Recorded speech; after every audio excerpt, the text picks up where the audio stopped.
টলিপাড়ায় পশুপ্রেমীদের মধ্যে অন্যতম বিধায়ক অভিনেত্রী সায়ন্তিকা বন্দ্যোপাধ্যায় বহু আগেই বড় পর্দা থেকে নিজেকে গুটিয়ে নিয়েছেন নায়িকা।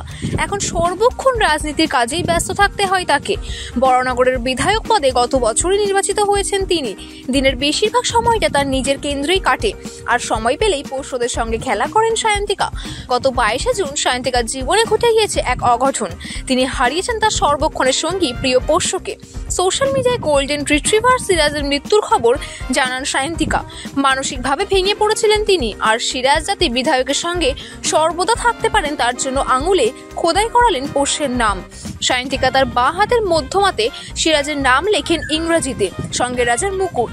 এই ছবির সঙ্গে বিধায়ক অভিনেত্রী পোস্ট করেন আরও এক ছবি, যেখানে সায়ন্তিকাকে তার প্রিয় পোষ্য সিরাজের সঙ্গে সোফাতে বসে থাকতে দেখা গিয়েছে। এই ছবির ক্যাপশনে লেখেন, 22শে জুনের স্মৃতিতে এই ট্যাটু করলাম। তুমি যতদিন ছিলে রাজার মতোই ছিলে, তুমি চলে গেলে রাজার মতো সিরাজ। প্রসঙ্গত, প্রিয় পোষ্যকে হারিয়ে সায়ন্তিকা কতটা যে ভেঙে পড়েছিলেন তা তার একাধিক পোস্ট দেখলেই বোঝা যায়। গত 22শে জুন সিরাজ মারা যায়। সায়ন্তিকা তার প্রিয় পোষ্যের সঙ্গেই কাটানোর বিশেষ মুহূর্ত শেয়ার করেন সোশ্যাল মিডিয়াতে। কোথাও সায়ন্তিকার সঙ্গে বসে আছে সিরাজ, কোথাও আবার জানলা দিয়ে উঁকি মারছে সে, কোথাও আবার সায়ন্তিকার সঙ্গে চলছে তার খুনসুটি। এই ছবিগুলো পোস্ট করে বিধায়ক অভিনেত্রী লেখেন, সিরাজ, তোর আত্মার শান্তি কামনা করছি।